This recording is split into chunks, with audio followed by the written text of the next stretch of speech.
¿No les ha sucedido que hacen una publicación X en Facebook y viene alguien atrás sin conocerlo, sin saber nada de ustedes, sin saber de qué va su vida y empieza a criticarlos, a enjuiciarlos, a tildarlos de algo que ustedes ni siquiera tienen conocimiento de qué están hablando? El otro día me pasó eso. Bueno, suele suceder mucho en Facebook. Hice una publicación buscando la unidad de los cubanos. Ustedes saben cómo está la situación en Cuba. Cuba está inmersa en una guerra no convencional donde está escaseando casi todo. Está escaseando hace rato la electricidad, el agua, los alimentos, los medicamentos. Hay un desgaste emocional latente en las calles. Se perciben ahí como personas que eran gorditas, robusticas, ahora están hechos unos esqueletos rumberos. Simplemente la situación es preocupante. Y a partir de todas estas preocupaciones, de todas estas angustias que provocan en mí ver este estado de cosas en el país, fue que hice el escrito. Entonces, buscando unir los cubanos, dejar los conflictos, que ya de por sí la situación es bastante compleja, buscar la unidad, que haya cero división, que las personas se entiendan más, que sean más empáticas, más solidarias, no solamente los que están dentro, sino los que están fuera también. Pero las consecuencias, los resultados fueron totalmente adversos. Las personas empezaron a emitir un conjunto de criterios, un conjunto de juicios que yo me quedé frío, pero se entendió lo que escribí, no, se habrá entendido realmente lo que estoy intentando hacer, pero es que en un acápite de ese texto se me ocurrió la brillante idea de decir que no necesitamos cubanos que quieran intervención para Cuba. Se podrán imaginar. Hola, soy Ray y esto es Abreviaturas de la Metatranca. Vamos a darle a este tema que está bastante complicadito.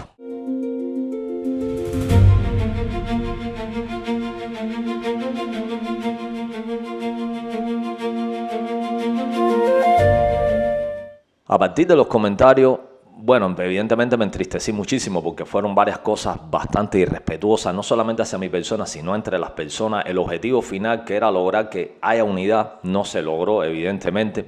Y esto provocó en parte gran frustración por mí, pero me hice unas cuantas preguntas puntuales que me llevaron a adentrarme en la esencia de este asunto. ¿Qué está pasando con nosotros los cubanos? ¿Qué está ocurriendo con nosotros que nos agredimos tanto? ¿Por qué cuando uno dice A y el otro dice B empiezan a tildarse de comunista o gusano? O de ciberclario o de cipayo. ¿Qué pasa ahí? Lo primero que detecté es que más allá de que hay resentimientos históricos, más allá de que hay frustraciones, más allá de que hay una división que está tipificada o está caracterizada por el estrecho de la Florida, los que están del lado allá con los que están del lado acá, básicamente me di cuenta de que hay muchos sesgos cognitivos, hay mucho adoctrinamiento. Esto está dado porque las personas están acomodadas en sus criterios de veracidad. La complejidad de la vida ha provocado que haya falta de curiosidad y que las personas se aten a la forma en que están viviendo y se acomoden en ella, porque trascender, explorar, diversificar los aspectos cosmovisivos de sus vidas resulta realmente súper engorroso en un mundo que está en una crisis existencial tremenda.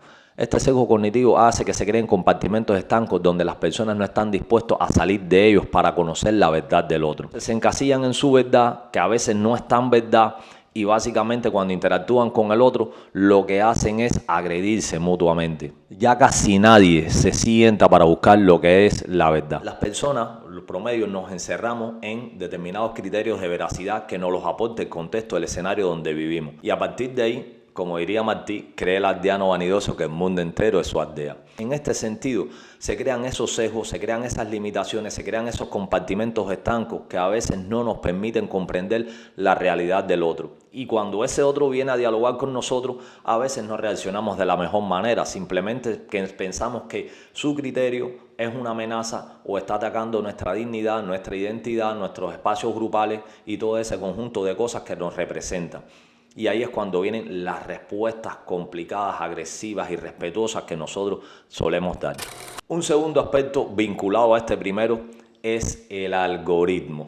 Ese algoritmo, ¿cómo está codificado? El algoritmo básicamente está codificado para configurar y consolidar estos sesgos teóricos, estos sesgos cognitivos. ¿Por qué? Porque el algoritmo sugiere una y otra vez las cosas que él considera que nos gustan y no nos mueve de ese escenario. A una persona que le gusta el fútbol nunca le van a sugerir un partido de hockey. Es raro que le sugieran un partido de hockey. Eso está muy chulito, muy bonito, porque realmente me das lo que yo quiero ver. Pero hay un problemita aquí, que hay un empobrecimiento cultural, conceptual y existencial que está producido por la algoritmización de la propia vida. Cuando pienso en el algoritmo, lo primero que me viene a la mente es la serie de Juego de Tronos, esa saga tan maravillosa que a mí me encanta, que de hecho es mi serie favorita. Y sobre todo la parte donde el Señor de la Noche se enfrenta a los vivos. El Señor de la Noche para mí representa lo que es el algoritmo. Ese algoritmo que va a matar la memoria colectiva e individual. Ese algoritmo que te va a empobrecer la posibilidad de tú tener autodeterminación. Y esta ausencia de autodeterminación hace que estos sesgos cognitivos se consoliden aún más. El algoritmo promueve una y otra vez esas sensaciones intensas, esas reacciones rápidas, espontáneas, que a veces no tenemos ni la pausa, no nos tomamos ni el tiempo para reflexionar lo que se nos está diciendo. Y a partir de ahí, en el ánimo de participar democráticamente en redes sociales, es que exponemos cualquier cosa para allá sin pensar qué es lo que estamos diciendo y sobre todo si a quién beneficia y a quién perjudica. Y esto conlleva al tercer aspecto, a la invisibilización del otro.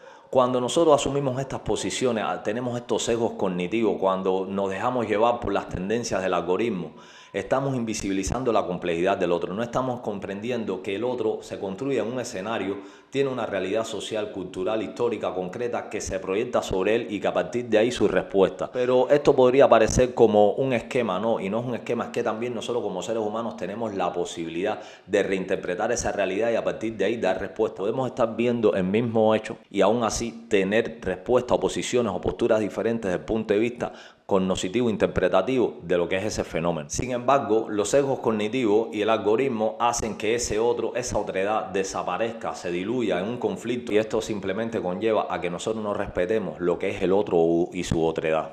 No respetamos, no comprendemos, no entendemos lo que es el otro y su otredad.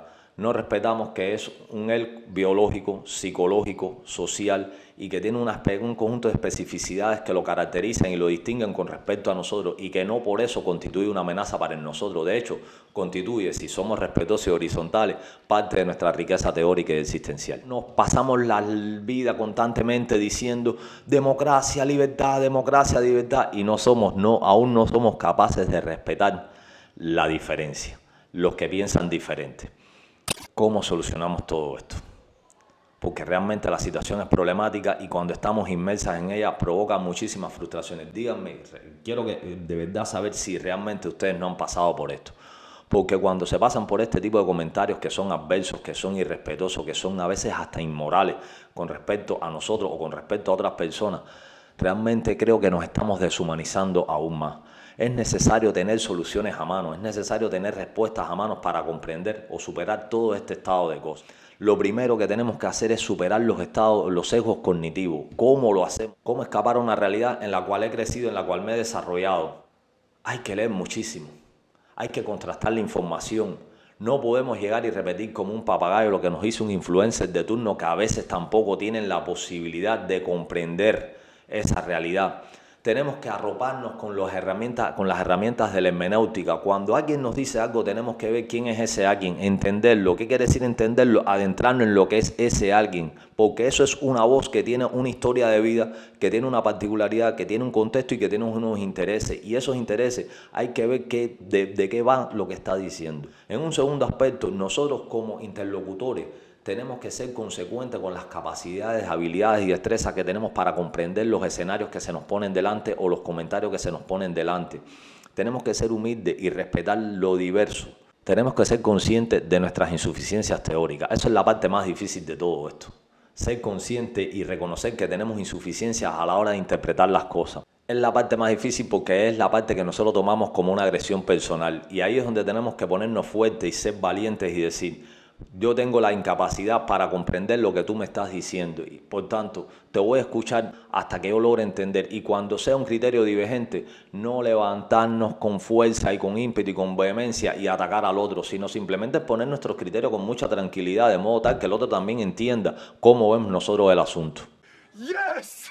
Otro de los aspectos fundamentales para nosotros poder superar estas situaciones problemáticas que se dan en redes sociales es que, en primera, tenemos que rescatar la memoria individual y colectiva, para luego comprender que todo tiene un contexto histórico y que en ese contexto histórico hay un conjunto de actores que se mueven de un modo determinado en una época histórica determinada. Cuando tengamos estas herramientas a mano de la hermenéutica, nosotros vamos a ser capaces de comprender y respetar al otro. Es fundamental entender, es un imperativo entender que el otro es una persona, es una realidad, es un mundo que tiene implícito en sí saberes, valores, actitudes, habilidades, destrezas, que tiene una herencia histórica detrás, para que a la hora de nosotros interactuar con el otro no lo veamos de manera agresiva, no lo veamos como una amenaza. Realmente el tema de las redes sociales es un asunto muy complejo y tenemos que ponernos las pilas, porque si no va a terminar de deshumanizarnos. Por favor, tengan en cuenta que el otro también es un ser humano, no invisibilicen su criterio, vayan con humildad y responsabilidad y respeto hacia esa otra persona a dialogar. A usted cubano que está del lado allá, a usted cubano que está del lado acá, antes de gritarse gusano, antes de gritarse cipayo, antes de gritarse comunista, antes de gritarse ciberclaria, empaticen, horizontalicen el diálogo, respétense mutuamente, no se agredan, escuchen lo que tiene que decir el otro y a partir de ahí emitan su criterio con respeto. Sobre este tema volveremos. Esto es Abreviatura de la Metatranca. Nos vemos en el próximo.